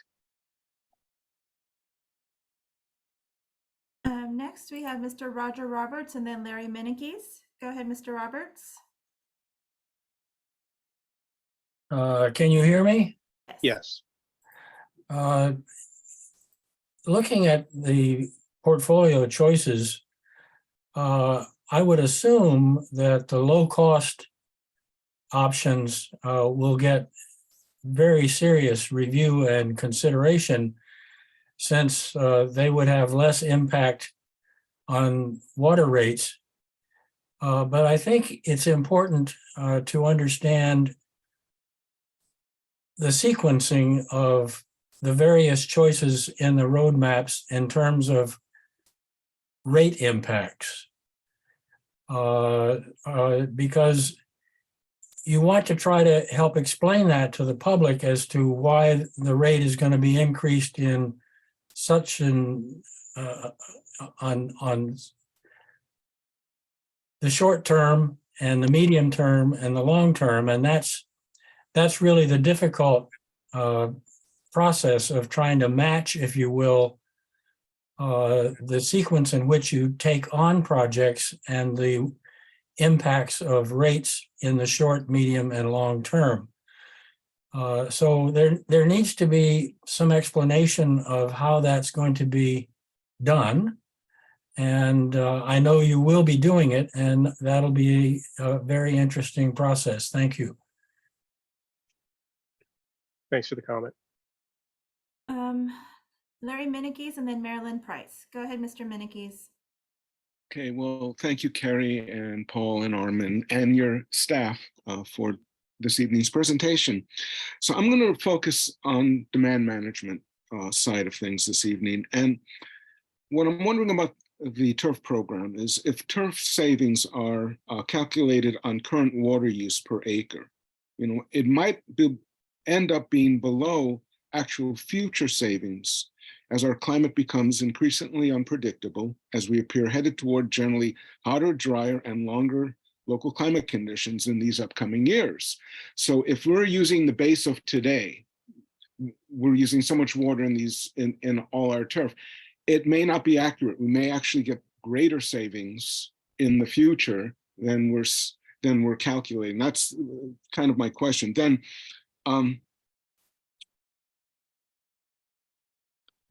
this is where the regulatory process may come in to be more helpful and actually lower the cost, projected cost, if we're seeing greater water savings. But what is not being calculated at this time is by helping to shift local gardens toward drought-tolerant native and non-native plants, which they can then help support our local pollinator species, which are in danger. And there's also a net gain from these plants, as they are known to have great carbon sequestration value. Turf does not sequester carbon, it does not support pollinators, and it harms the biodiversity of the soil. So there might be a net positive impact to these programs that will positively enhance marine's environment beyond just the water savings goals. And I think that is of value. I know this is a water department, but there's other elements to this that are of great value. And then let me come back to a question that was asked earlier, which was the Mattis comment on the reasons to remove rain, gray, and pool, gray water and pool covers from your programs. It's not to discourage them, but it appears, and my question is it because they're suggesting that the funds will be better invested elsewhere, such as in the TURF program? And I think it was suggested, but it wasn't very clear. And those are my questions. Thank you. Thanks, Larry. Carrie, you want to take those? Yeah, sure. Okay, so as far as the savings, so if, as part of our program evaluation, it's ongoing, determining our savings assumptions, aligning with what we're actually seeing in the field from participants. And so if we are able to achieve additional savings from, say, turf replacement, that's great. And we can refine those assumptions for moving forward, and it'll be kind of that iterative process to actually, verify the savings are being achieved. I agree that there's additional benefits beyond just saving water when you convert a landscape from low water use, or excuse me, from turf to a low water use plant material. Many of those benefits you noted.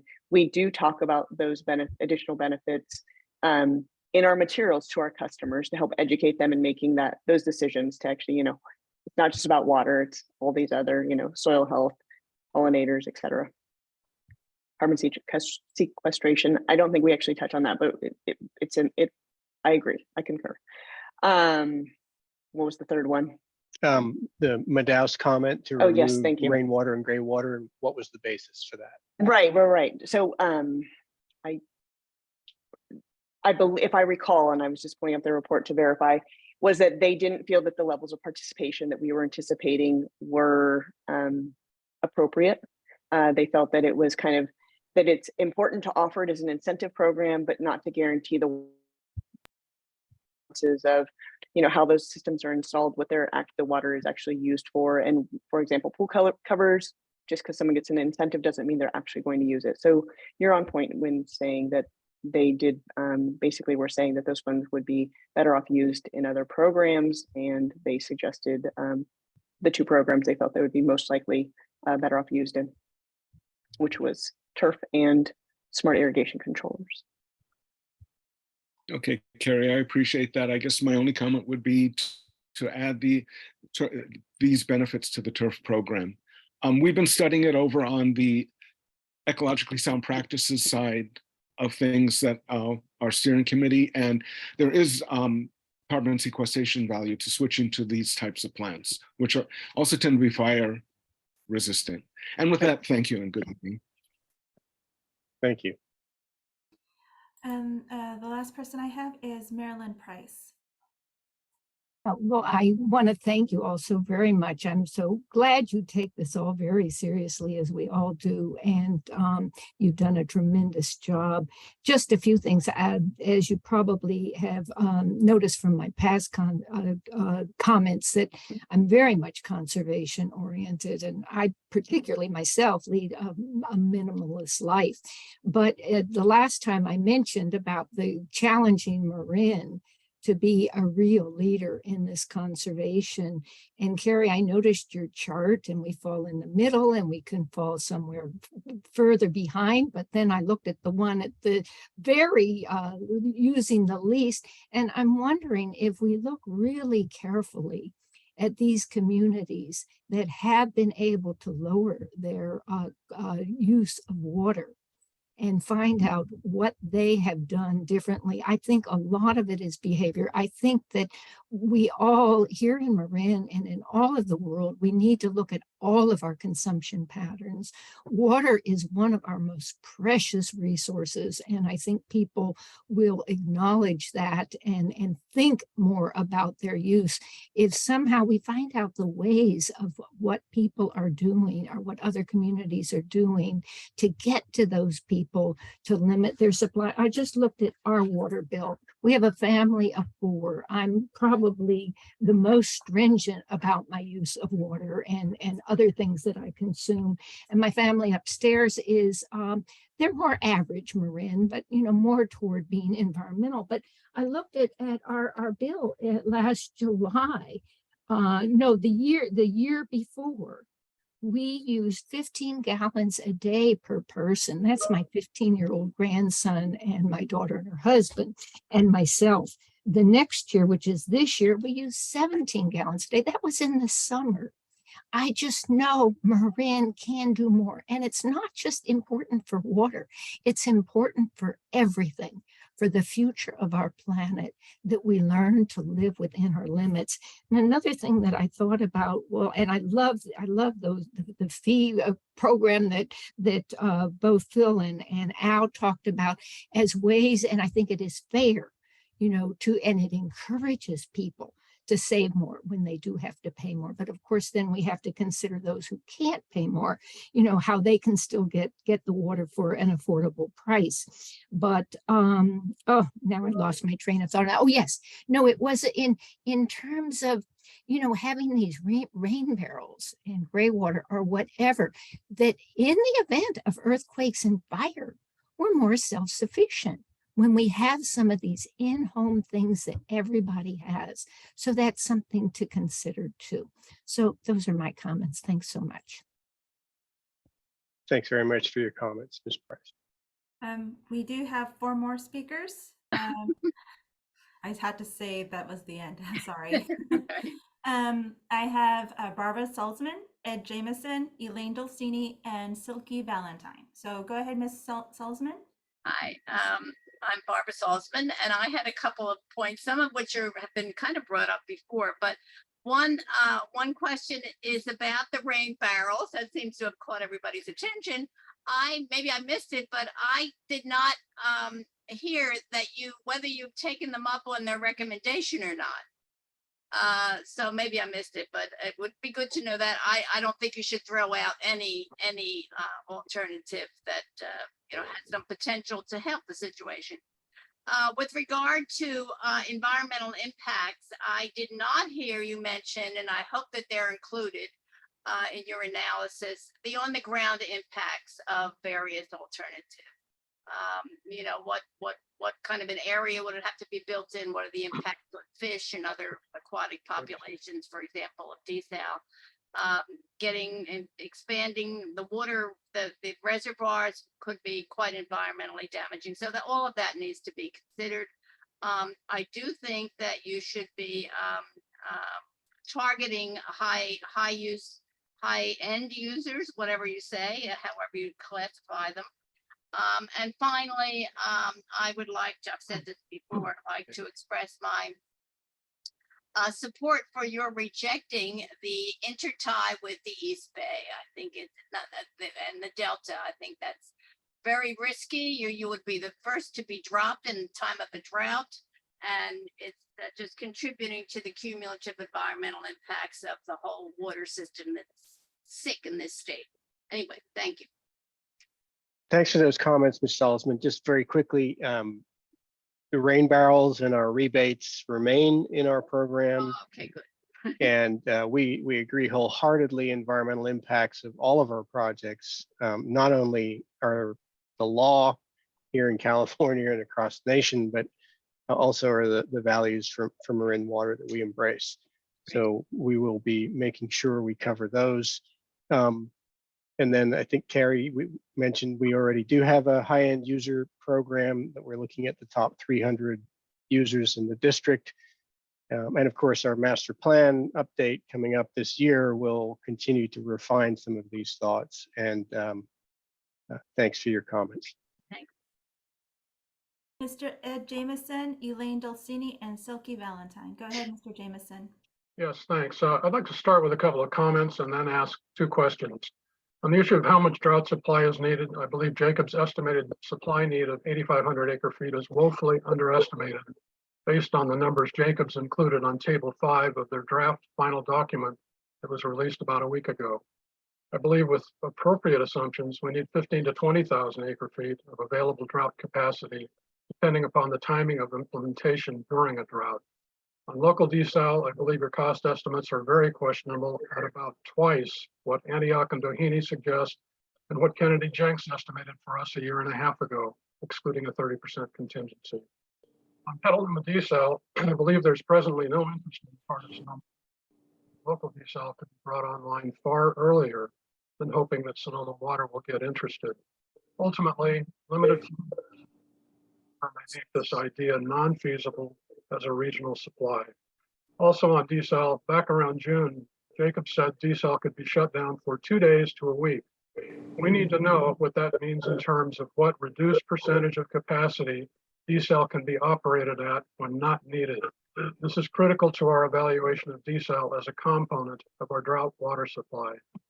I'd like to hear tonight what that reduced percentage of capacity desal can likely be operated at, and whether installation of sensitive things like membranes could possibly be delayed until needed, perhaps installed in a few months if the other desal infrastructure had already been put in place. Thank you. Mr. Jameson, thanks for those comments. We have with us from Jacobs, Armin, right? Jim, are you still on? Yeah, there's Jim Lazier, who's our team expert on desalination. Armin, I don't know, would you like to respond to any of the comments first, and then we can get into any questions on the desal? Maybe we take them in reverse order, which were the desal first. So maybe Jim could talk about the desal operations, and then there was also the I think the cost aspects of desal. Sure. Yeah. So in terms of how much capacity we could operate, obviously it depends upon the capacity of the plant to begin with and how many, what we call RO trains are put into place and what their capacity is. So let's say we have a 5 MGD plant and we put in three RO trains. We could operate one train. You can't operate an RO train at less than its design capacity, essentially. Just hydraulically, it doesn't work that way. So obviously, if we had 3 trains, we could operate one train at a time. The other 2 trains could be offline. So we're talking about, in that case, 33% capacity. Obviously, if we expand the plant to a larger capacity, then obviously that train becomes a lower proportion of the overall capacity. So it reduces proportionately. I think that answers. Does that answer your question on capacity? I want to make sure, because you put a lot of questions out there. I really appreciate that. That was an excellent answer. And if you could just add to that, if we, let's say we had, say, 15 MGD of capacity, is that like 9 trains, and we could therefore reduce to only 11% of capacity, 1/9? Yeah, so the trade-off, Ed, here is that if we put in more trains, it's going to cost more money to build the plant, right? Because obviously we don't get the benefit. So typically, I think when we did a 15 MGD plant, we probably had 5 trains in the design. Okay, so in that case, we're talking about a 20% capacity at that size plant in order to just operate that one train within that plant. Got it. The That's other very trains helpful. obviously I would really have to be- appreciate it. Yeah. Then the other question was, Yeah, and can we- you delay the membranes to install in an emergency if you've got the rest of the infrastructure already installed? Yes, depending upon who you buy the membranes from, some membranes can be stored for a very long time because of the way they're preserved. Other membranes, you can only store those for a certain amount of time outside of the train. So it kind of depends on where you're going to buy your membranes and what you can do that. But yes, under certain circumstances, you could buy the membranes, you could store those properly, and then have those available to load into the train. And then once you've got them loaded, you can bring the train online. Thank you very So much. that, if I could, Jim, that's from a design perspective. Sure. I'd say from an operational perspective, if I think about what we would need with this desal, which is a high level of confidence that it's going to operate in this severe drought when we need it, I think it'd be quite risky to assume you're going to get the membranes when you need them and that the plant's going to work. Because part of a plant like this, you want it to operate.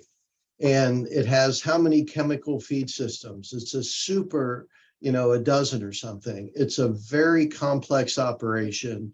These generally are designed to operate, not to be on idle and kick in when you need them, is my understanding. Yeah, Is that a fair? Excellent points, Ben. Yes. I mean, there's a number of factors beyond. I was just trying to answer the basic question. Right. But putting it in the proper context here, if you build the intake and you don't operate it, you're going to get growth in the intake. And then when you start the plant up, let's say you commission the plant, right? You have to commission every aspect of the plant just to make sure everything works, right? And that's the difficulty. You can build the infrastructure, but if you don't have the ability to pass water through it during the commissioning phase, you don't know if anything's going to operate properly. But take the intake, for example. We commission the intake, we're going to build some degree of macro fauna within that intake system, right? Whether it's barnacles or whatever else. And then you shut the system down, you're going to have a situation where we're going to lose those microfauna. And then when you start that up, you're going to have that load of material coming through that system. There's just a number of operational aspects that I could spend the next 20, 30 minutes talking about that obviously make it more complicated than just loading membranes and bringing the RO train online. The way we've laid out the plant design, we have more than just the RO membranes. We have the MF or the microfiltration filtration membranes. Those generally, of course, you could keep those offline as well. But now you're talking about having to take the trouble of loading 2 systems and then recommissioning that whole facility. You really can't commission a facility unless you've got membranes in the plant, at least from the microfiltration pretreatment system.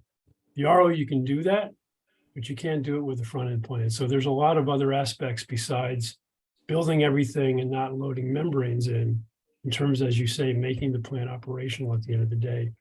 Not to mention having your staff be capable of going from not operational, not having that experience, to bringing the plant up line and operating it properly without having any problems.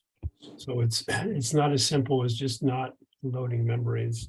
So Jim, in terms of costs, do you have the latest on what's going on with the large Carlsbad facility in terms of kind of where they're headed on dollar per acre foot?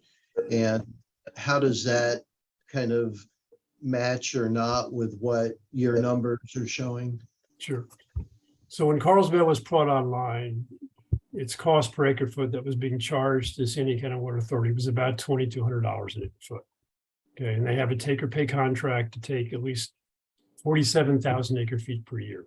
Okay, out of that 50 MG facility. The most recent cost numbers that have been published are predicting that by year 2026, the cost will be about $3,800 an acre foot. A lot of that cost increase has occurred. Obviously, cost of chemicals, cost of energy, that's all kind of built into the cost rates. But the big change is that they never built an open intake system as part of that plant because they utilized the open intake that came with the power plant. Well, once the power plant was decommissioned, they now have to spend about $280 million to put in a new intake system. And that's causing a significant incremental increase in the dollar per acre foot cost. So we're talking about $3,800 an acre foot for a 50 MGD facility, knowing that cost per acre foot is going to be related to capacity. And they're out there on the flat part of the curve at 50 MGD, where we're between 5 and 15. We're on that curve, the high end of the curve that comes down. So I think our numbers that we have published and our estimates for cost are well in line with what Carlsbad is going to see as costs going forward. Thank you. You're welcome. And I think beyond that, just to add on to that, the costs for Dahini that have been published go back to 2019.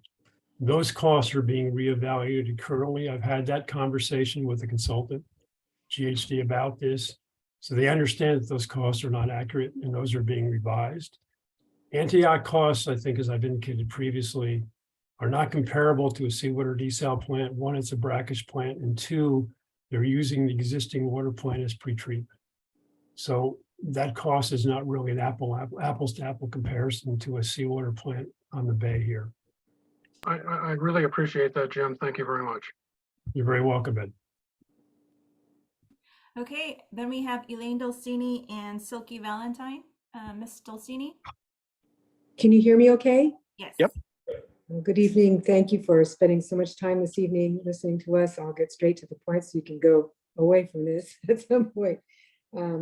I was just asking, maybe Arman, I'm not sure, you're probably the person that can answer my question, but you mentioned spillway gates early in your talk, but then when you show that one chart, you've got them all grayed out, like, that they're not really developed and then I don't know if they're even included in the, what do they call the road maps.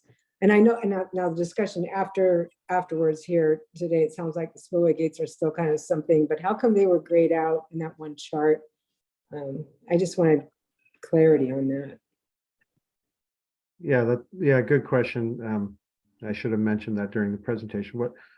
When we've looked at increased storage, and for that particular portfolio, we analyzed a storage, a dam enlargement or height increase rather than the spillway gates.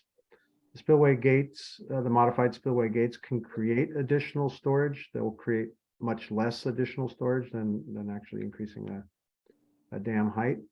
But those choices to be made on what particular storage option should be advanced are kind of still decisions to be had. We're trying to look at the value of storage overall, and we used one of the larger storage options for analysis. But I think that decision still needs to be made if storage is a pathway that the district chooses to go down. Thank you. Thank you. And Miss Silky Valentine. Good evening, and thank you so much for this presentation. This was awesome, and I'm starting just to wrap my mind around all the ideas and possible solution. What comes to my mind is, I think, for example, pool cover should be mandatory for all pools here in Marin, and also gray water is, I think, a no-brainer. as reusing precious water, and also I would like to see really a strong also bring into the picture is the spiritual aspect of us humans using water, and as responsible stewards of the lands, we have to change our way, and we all know in what dire situation our environmental is, with facing and being in the 6th mass extinction, facing global heating and heating of our oceans. So I think desalination is really the wrong way to go, because it's basically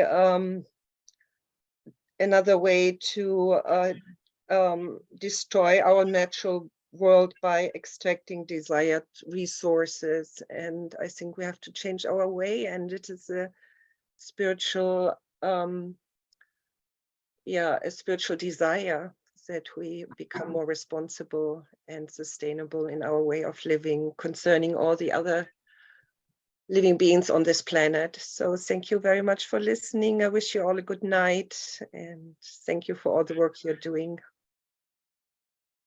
Thank you. Thank you. I have no further speakers. Okay. Ben, did you have anything you wanted to close the evening Well, out with? I just wanted to, thanks, Paul, take the opportunity to thank all the folks that have participated. We really appreciate your time. We listen to your comments and continue to be informed by them. So, I mean, that's really what this is about, working together, the district and the community, to figure out the right path forward.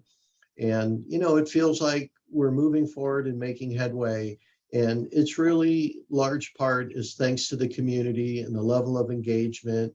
And, you know, we're keeping this moving forward. What we do hope, as you heard this month, to bring back the roadmaps and, you know, proceed into the implementation. And that's what the board has asked us. That's what our community has asked us. And that's the direction we're headed. So really, thanks again for participating, your great comments, and good night, I guess, Paul, right?